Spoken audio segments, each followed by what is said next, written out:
અહીંયા આપણે પીલુડીનું આ એક આઇકોનિક ટ્રી છે અમારા ફાર્મનું, અને કેટલા વર્ષો જૂનું હશે એ ખબર નથી. પીલુડીનું જે ટ્રી છે એનું સાયન્ટિફિક નામ છે સેલ્વાડોરા પરસિકા.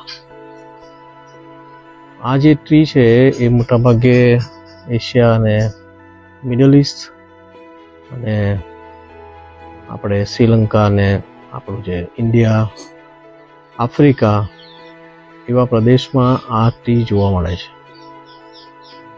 આમ તો આનું ટ્રીનું જે ઓરિજિન છે એ ઘણી જગ્યાએ વાંચ્યું કે અરેબિયા એનું ઓરિજિન એવું કહેવાય છે, પણ અમારા ત્યાં ખેતરમાં આ ટ્રી ઘણા બધા છે. અને આ ટ્રી જે છે એને ટૂથબ્રશ ટ્રી પણ કહેવામાં આવે છે. ટૂથબ્રશ ટ્રી એટલે કારણ કે એ દાંતના સારવાર માટે એના જે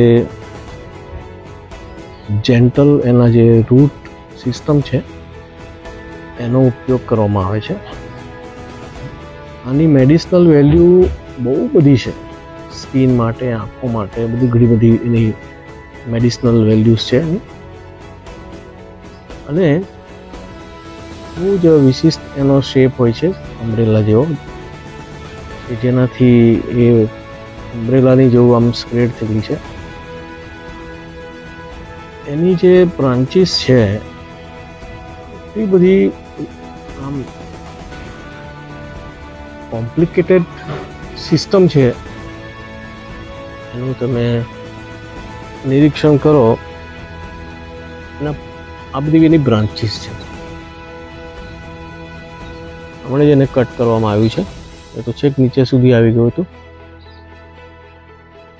જસ્ટ થિંક અબાઉટ કોઈ એવું વૃક્ષ તમે જોયું છે કે જેની બ્રાન્ચીસ આવી થીક? એટલે જ્યારે વરસાદ પડે તો ફાર્મર્સ છે એ આ ઝાડ નીચે આવીને ઊભા રહી જાય છે. એનું જે ટ્રંક તમે જુઓ, થડ એ પોલું હોય છે, અને એની અંદર સ્નેક પણ રહે.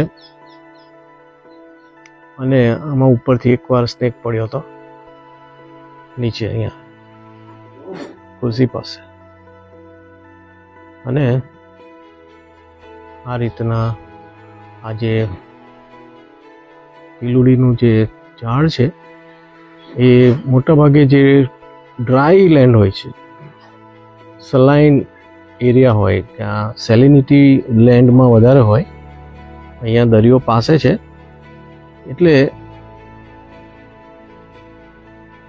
આ જગ્યામાં પીલુડીનું ઝાડ છે એ વધારે સ્થાનિક ઝાડ તરીકે ઉગેલું જોવા મળે છે.